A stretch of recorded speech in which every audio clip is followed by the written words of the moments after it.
તો પ્રયાગરાજમાં ચાલી રહેલા મહાકુંભમાં અમૃત સ્નાન કરવા લાખો શ્રદ્ધાળુઓ પહોંચી રહ્યા છે, ત્યારે એરલાઇન્સ પણ મહાકુંભનો લાભ લઈ મુસાફરો પાસેથી ઉઘાડી લૂંટ ચલાવી રહ્યા છે।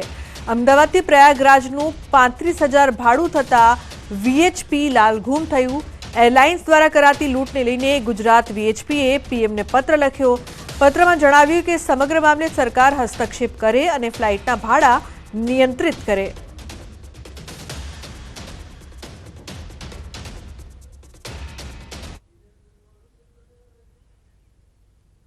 સમાચારમાં આગળ વાત કરીએ, શાકભાજીએ રડાવ્યા।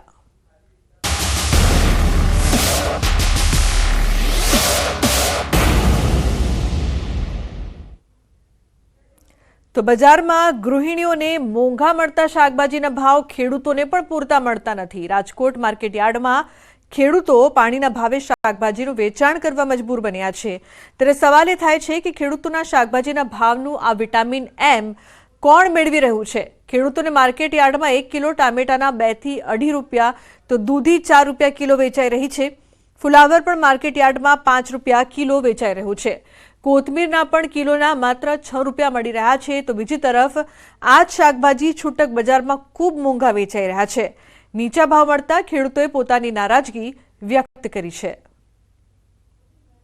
કોબીના 1.5-2 રૂપિયા અને ટમેટાના 2-2.5 રૂપિયા। તકલીફ તો પડે, પણ શું કરવાનું? નો ભાવ મળે તો કાંઈ ન થાય। ભાવ નો ભાવ મળે તો શું કરું? નો છૂટકે માલનો તો નિકાલ કરવાનો। છૂટકમાં તમે થડે લેવા જાવ તો આનું આ ટમેટા 20 રૂપિયા મળે, કોબી 15 રૂપિયા 10 રૂપિયા કિલો મળે, 2-2.5 રૂપિયા 3 રૂપિયા કિલોના। ફૂલે ફૂલ તકલીફ તમને, ભાડાના પૈસા નથી થતા, આમાં ભાડું જ થાય, મજૂરી કઈ નીકળે નહીં। રાજકોટમાં લીલા શાકભાજી ખેડૂતોને રાતા પાણી રડાવી રહ્યા છે। શાકભાજીના જે ભાવ મળે છે એટલા ભાવમાં તો કદાચ બાળકની એક ચોકલેટ પણ ન આવી શકે। ત્યારે જો વાત કરવામાં આવે તો દૂધી છે તે માત્ર નીચામાં 4 રૂપિયા કિલો વેચાઈ રહ્યું છે, જ્યારે ફ્લાવરનો ભાવ છે તે નીચામાં 5 રૂપિયા કિલો વેચાઈ રહ્યું છે। કોથમી છે તે નીચામાં જે છે એ 6 રૂપિયા કિલો વેચાઈ રહ્યું છે। તો બીજી તરફ ટમેટા છે જે વાલોર છે તે 11 રૂપિયા નીચામાં વેચાઈ રહ્યું છે। આ ઉપરાંત જે રીતના વાત કરવામાં આવે તો શાકભાજીના ભાવ છે તે અનેક એવા શાકભાજી છે કે જેમના ભાવ માત્ર ને માત્ર કહી શકાય કે સિંગલ ડિજિટમાં વેચાઈ રહ્યા છે।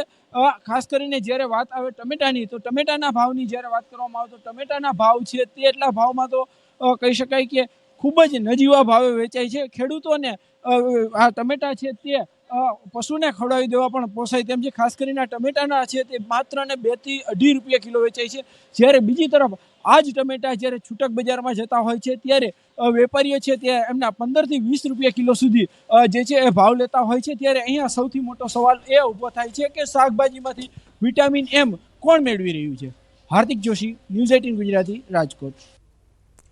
તો સાબરકાંઠામાં સૌથી વધુ શાકભાજીનું વાવેતર થાય છે। શિયાળામાં શાકભાજીની માંગ પણ સારી એવી રહેતી હોય છે, પરંતુ હાલ હિંમતનગર માર્કેટ શાકભાજીના મંદીનો માહોલ છે।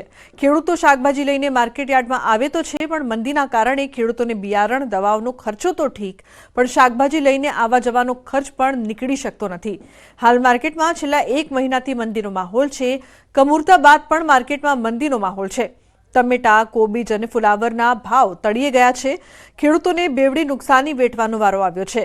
સાથે જ ગૃહિણીનું બજેટ પણ ખોરવાયું છે। ખેડૂતોને ભાવ મળતા નથી અને ગૃહિણીઓ માટે શાકભાજીના ભાવ ઘટતા નથી, ત્યારે ક્યાંક ને ક્યાંક વચેટિયાઓ દ્વારા લૂંટ મચાવવામાં આવતી હોવાની વાત પણ ઉઠી રહી છે। ત્યારે આગામી 10 દિવસ સુધી આવી જ મંદી જોવા મળી શકે તેમ છે તેવું એક વેપારીએ જણાવ્યું હતું। ત્યારે ખેડૂતોને તેની મહેનતનું યોગ્ય મૂલ્ય ક્યારે મળે છે તે જોવું રહ્યું। શાક માર્કેટમાં એટલી મંદી ચાલે છે ને, કોબી કે ફુલાવર તો કોઈ લેવા તૈયાર નથી માર્કેટની અંદર। અને અત્યારે હું ટામેટા જે લઈને આવ્યો છું ને 4 રૂપિયા ને 5 રૂપિયા કિલો વેચાય છે। એટલી મંદી છે ને માર્કેટની અંદર, કોઈ લેવાલી જ નથી। બોલો હવે ખેડૂતોને તો શું કરવું અત્યારે, હાલ કોઈ ખબર જ નથી પડતી।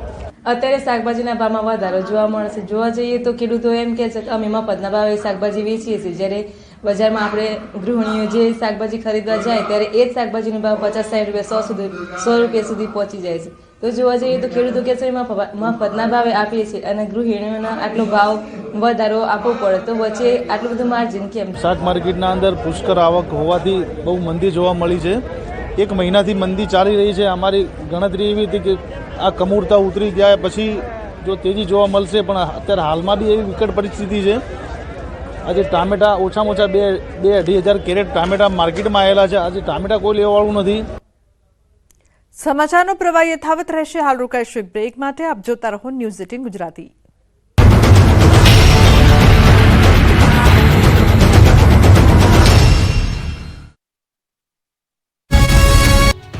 અમદાવાદ ખ્યાતિકાંડમાં છેલ્લા 65 દિવસથી ભાગતો મુખ્ય આરોપી અને હોસ્પિટલનો ડાયરેક્ટર કાર્તિક પટેલની અંતે અમદાવાદ એરપોર્ટ પરથી ક્રાઇમ બ્રાન્ચે ધરપકડ કરી. આ કેસમાં ક્રાઇમ બ્રાન્ચે તબક્કાવાર 8 આરોપીઓને ઝડપી પાડ્યા હતા. આ કેસમાં 9મો આરોપી કાર્તિક પટેલ જ ફરાર હતો, જે એક દેશથી બીજા દેશમાં ભાગતો ફરતો હતો. બીમાર પત્નીની સારવાર માટે કાર્તિક પટેલ 3 નવેમ્બરે અમદાવાદથી ઓસ્ટ્રેલિયા ગયો હતો અને 11 નવેમ્બરે ન્યૂઝીલેન્ડ ગયો અને 12 નવેમ્બરે ખ્યાતિકાંડ થતા તે દુબઈ ભાગ્યો હતો, જ્યાં તે 2 મહિના હોટલમાં રોકાયો હતો. પરંતુ પત્નીની તબિયત બગડતા તે દુબઈથી પાછો ફર્યો અને ક્રાઇમ બ્રાન્ચે દબોચી લીધો. આરોપીની પ્રાથમિક પૂછપરછ દરમિયાન જાણવા મળ્યું કે કાર્તિક પટેલના માર્ગદર્શન હેઠળ જ ગામે ગામ કેમ્પ કરવામાં આવતા હતા, દર્દીઓને શોધવામાં આવતા હતા. પીએમજય યોજના સહિતના વ્યવહારો અંગે ક્રાઇમ બ્રાન્ચ તપાસ કરી રહી છે. 33 બેંક એકાઉન્ટની ફોરેન્સિક તપાસ ચાલી રહી છે. કાર્તિક 142 આંબલી બોપલ રોડ ખાતેની ઓફિસે તથા હોસ્પિટલ ખાતે હોસ્પિટલના ડાયરેક્ટર્સ તથા મેનેજમેન્ટની મીટિંગો લેતો હતો. કાર્તિક પટેલ તેમની બીજી ફર્મમાંથી ખ્યાતિ હોસ્પિટલમાં અનસિક્યોર્ડ લોન આપી હોસ્પિટલમાં પોતાનું રોકાણ વધારતો હતો. નરોડા ગેલેક્સી 4 રસ્તા પાસે ગાયત્રી બિલ્ડર દ્વારા નિર્માણ થઈ રહેલ નવા બિલ્ડિંગમાં નવી મલ્ટી સ્પેશિયાલિટી હોસ્પિટલ બનાવવાનો પ્લાન હતો, જે બિલ્ડિંગ ભાડા પેટે મેળવવા બિલ્ડર સાથે એગ્રીમેન્ટ કરાર કરવામાં આવ્યો હતો. પરંતુ બિલ્ડરનું કામ પૂરું થયું ન હોવાથી તેમજ વીયુ પરમિશન આવેલ ન હોવાથી કોઈ લીગલ ડોક્યુમેન્ટની કાર્યવાહી કરવામાં આવી નહોતી. પોતાને કોરોના થયો તે વખતે કોઈ હોસ્પિટલમાં એડમિટ થવા જગ્યા ન મળતા પોતે હોસ્પિટલ બનાવવાનું નક્કી કર્યું હતું. આરોપી કાર્તિક પટેલ 2021માં એશિયન બેરિયાટિક એન્ડ કોસ્મેટિક હોસ્પિટલમાં ભાગીદાર તરીકે જોડાયો હતો. કાર્તિક પટેલ ખ્યાતિ હોસ્પિટલના ચેરમેન છે. હોસ્પિટલના તમામ નાણાકીય વ્યવહાર કાર્તિક પટેલની એકલાની સહીથી જ થતા હતા. દેવભૂમિ દ્વારકામાં ચાલી રહેલા મેગા ડેમોલિશન ઓપરેશનના 7 દિવસ પૂરા થયા છે. બેટ દ્વારકામાં 7 દિવસની કામગીરી બાદ હવે દ્વારકામાં દબાણ હટાવ ઝુંબેશ શરૂ કરવામાં આવી. આ અંતર્ગત શનિવારે રૂકમણી મંદિરની સામે આવેલ ધાર્મિક દબાણ અને આરંભડા ખાતેના એક ધાર્મિક સ્થળને તોડી પાડવામાં આવ્યા. હનુમાન દાંડી રોડ પર આવેલ અનધિકૃત બાંધકામો પર બુલડોઝર ફેરવવામાં આવ્યું હતું. માહિતી મુજબ કુલ 7614 ચોરસ મીટરની જમીન પર બનાવવામાં આવેલા 8 રહેણાંક મકાનને તોડી પાડવામાં આવ્યા. આ જમીનની સરકારી કિંમત 3.61 કરોડ આંકવામાં આવી. અત્યાર સુધીમાં આ અભિયાન હેઠળ કુલ 1.22 લાખ ચોરસ મીટર જમીન પરના 406 દબાણો દૂર કરવામાં આવ્યા, જેની કિંમત 62.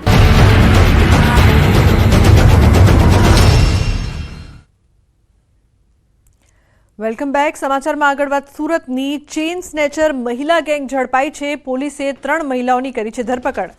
ઇસ્કોન મંદિરમાં કરતી હતી ચોરી. 3 મહિલાઓ અંકલેશ્વરની વતની હોવાનું સામે આવ્યું. અંકલેશ્વરથી ચેઇન સ્નેચિંગ માટે સુરત આવી હતી. 1.40 લાખનો મુદ્દામાલ કબજે કરવામાં આવ્યો છે. મહત્વનું છે કે ઇસ્કોન મંદિરમાં ચોરીની ઘટના 3 મહિલાઓ જે અંકલેશ્વરની વતની છે ખાસ સુરતમાં ચોરી કરવા માટે આવી હતી અને ચોરીની ઘટનાઓને અંજામ પણ આપી રહી હતી. એ લોકોની એમો એવી હતી કે 5-7 મહિલાઓ જ્યાં પણ કોઈ મંદિર જ્યાં ભીડભાડ થતી હોય, મંદિરમાં ભીડભાડ દર્શનાર્થીઓ વધુ આવતા હોય એવી જગ્યાએ ત્યાં જવાનું અને ત્યાં જઈ અને આવી ભીડભાડનો લાભ લઈ અને મંગળસૂત્ર ચેન આવી ચોરી કરવાની એમની એમો હતી. તો સુરેન્દ્રનગરના ઘઉંના પાકે ખેડૂતોને રડાવ્યા છે. જી હા, ઘઉંના પાકમાં જીવાત અને ઈયળના ઉપદ્રવથી પાકના ઉત્પાદનમાં 30%થી વધુનો ઘટાડો થવાની શક્યતા. સુરેન્દ્રનગર જિલ્લામાં ખેડૂતોએ ચાલુ વર્ષે કુલ 2.67 લાખ હેક્ટર જમીનમાં શિયાળુ પાકનું વાવેતર કર્યું છે, જેમાંથી 51,735 હેક્ટર જમીનમાં ઘઉંનું વાવેતર કરવામાં આવ્યું છે. મોંઘા ભાવના બિયારણ અને